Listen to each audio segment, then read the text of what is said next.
Welcome back to another part of Divorce Saved My Life. Now, I've been walking you through all of the different things, and I want you guys to know it didn't stop. It seemed like something was happening almost every single week. I was living this dream as my reality. I get a phone call one day, and I get a phone call from a sheriff's office, like the sheriff police, and they ask for me, and they say that the truck that was John's truck, but it was in my name, has been in an accident. It's been reported in an accident that was kind of like a hit and run. And I'm like, well, when was it reported? And they said, maybe a week or so ago. And I'm like, well, that's not possible because that truck has not been driven because John hasn't been able to drive it. It's been here. It's been parked. And so they proceed to say, well, where is it parked?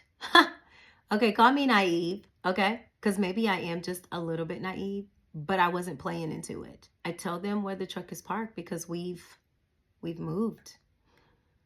And the next day, it's repossessed. So John texted me and said, hey, they repossessed my truck.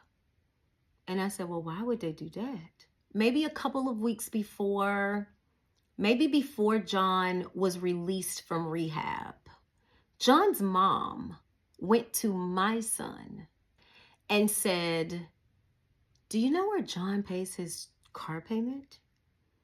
And he was like, I don't know. You got to ask my mama. Clearly, you don't ask a child about adult bills anyway. There was something that she knew that I didn't. I didn't know that John was behind on his truck payment. I didn't know that he had not paid his bill. And I reach out to this company and they're saying, no, we've been getting partial payments for the last several months, almost a year at this point. And John's been telling us that he's sick and that he hasn't been able to pay because he hasn't been working.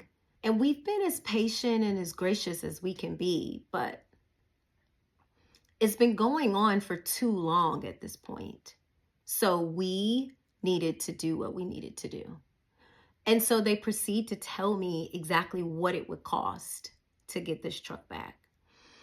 And so when I'm communicating with John, all I can see is a stitch of lies. John hasn't been paying his bill, but obviously